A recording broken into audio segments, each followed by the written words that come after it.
Terima kasih Anda masih bersama kami di Berita Banten, dan bagi Anda yang baru saja bergabung, kami hadirkan kembali 3 berita utama pagi hari ini. Kurang waspada, pengendara motor tabrak truk kontainer.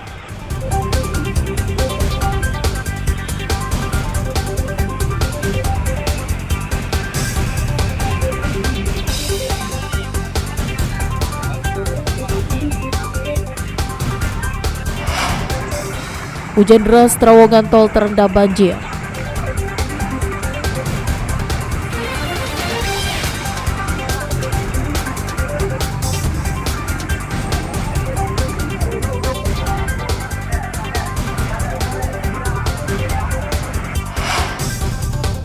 Pura-pura tukar uang, WNA tipu agen Briling.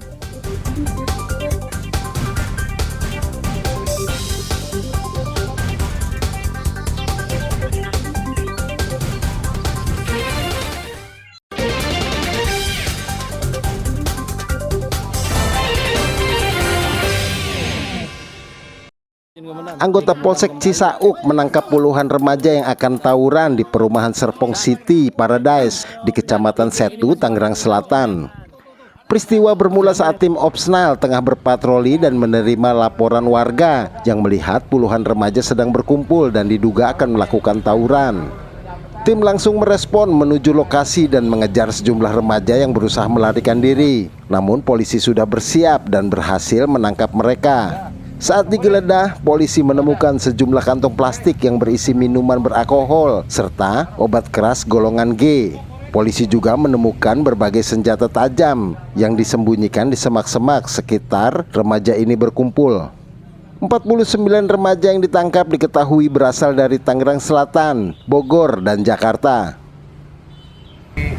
Polsek Cisauk, Polres Tangerang Selatan mengamankan pemuda-pemuda yang hendak tawuran dengan barang bukti seperti ini. Mereka bawa celurit, dan sebenarnya kalau kita mau geledah lagi di semak-semak, banyak yang disimpan di sekitaran situ. Puluhan remaja beserta barang bukti kemudian dibawa ke Polsek Cisauk untuk penyelidikan lebih lanjut. Ariel Maranus dan Syahbudin Atar melaporkan dari Tangerang Selatan. 2 warga negara asing melancarkan penipuan di tempat penukaran uang di Desa Girimukti, Kecamatan Cimarga, Kabupaten Lebak. Penipuan yang dilakukan oleh kedua pelaku sempat terekam CCTV. Dengan menggunakan bahasa asing, pelaku mendatangi korban dengan dalih menukarkan mata uang asing dengan uang rupiah. Korban mengira awalnya pelaku datang untuk mentransfer uang. Namun karena menggunakan bahasa asing, WNA tersebut meminta menukar mata uang asing miliknya dengan mata uang rupiah pecahan 100.000. Karena pelaku membuat panik, korban justru masuk ke dalam rumah. WNA yang di dalam mobil langsung mengambil dompet korban yang tersimpan di laci kios penukaran uang. Selang beberapa menit saat korban masuk ke dalam kios dan melihat dompet sudah terbuka dan uang hasil transaksi sebesar 7 juta rupiah sudah hilang. Korban sempat mengejar pelaku namun gagal menangkapnya. Waktu pas itu dia uang mata uangnya apa? Nggak tahu, nggak dikeluarin, cuma diliatin aja di lepitan dompet itu. Emang lumayan banyak sih. Terus udah gitu kan udah pada jalan, terus adik saya disuruh udah buka aja yang di celengan, lumayan kan ditukerin ya, kalau misalnya satu lembar 100.000, sampai dibongkar itu celengannya juga sama adik saya. Dikejar sampai sudah manik udah nggak ada, tapi yang lihat katanya mobil itu mah muter dari situ langsung balik lagi, langsung ke arah sana lagi, nggak nyampe ke sana. Adik saya nyusul sampai sudah manik, sedangkan mobil itu nggak nyampe sana. Jadi ibu sadar nggak bu waktu kejadian itu? Kayak ngeluarin, emang sadar-sadar gimana gitu ya, namanya juga biasanya juga kalau ada yang mau kena hipnotis atau apa sama saya diintuin, ditanya-tanya teliti. Itu soalnya dia kan ngomong bikin kita bahasanya yang bikin kita jadi bingung. Ternyata peristiwa tersebut di 3 lokasi di desa yang sama. Korban telah melaporkan peristiwa tersebut ke Polres Lebak dengan menyerahkan barang bukti berupa rekaman CCTV. Ariel Maranus dan Saipul melaporkan dari Kabupaten Lebak. Kasus perundungan siswa Bina Nusantara Serpong memasuki babak baru. Polres Tangerang Selatan yang menangani kasus ini akhirnya menetapkan 4 tersangka dalam kasus tersebut. Keempatnya yaitu E, R, J, dan G.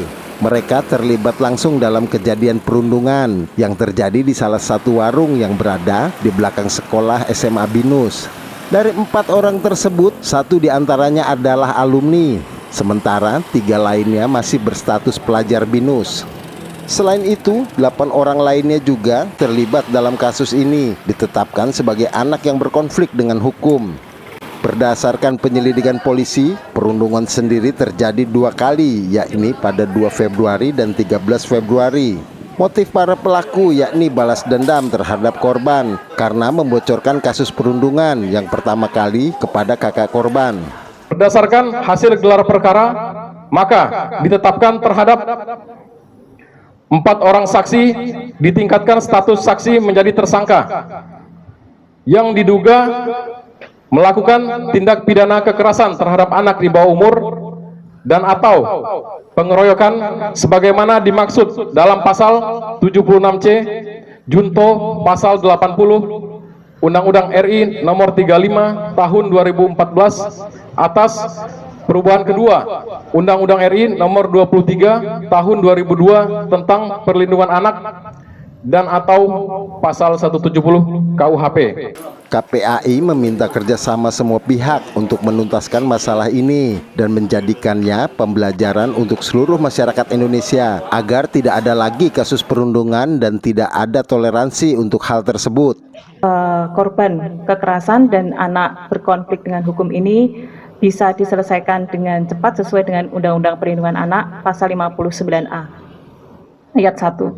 Yang kedua, yang masih perlu kita kawal adalah bagaimana penegakan Undang-Undang Perlindungan Anak dan Undang-Undang Sistem Peradilan Pidana Anak. Dan tentu saja dalam hal ini jangan sampai ada hak-hak anak yang terabaikan. Atas perbuatannya, 12 orang pelaku yang sebelumnya berstatus sebagai saksi dijerat dengan pasal 76C dan pasal 80 nomor 35 Undang-Undang Perlindungan Anak. Ariel Maranus dan Syahbudin Attar melaporkan dari Tangerang Selatan. Ya, informasi tadi mengakhiri berita Banten pagi hari ini. Saya Rusdi Maulana mewakili kerabat kerja yang bertugas mengucapkan terima kasih. Selamat pagi dan sampai jumpa.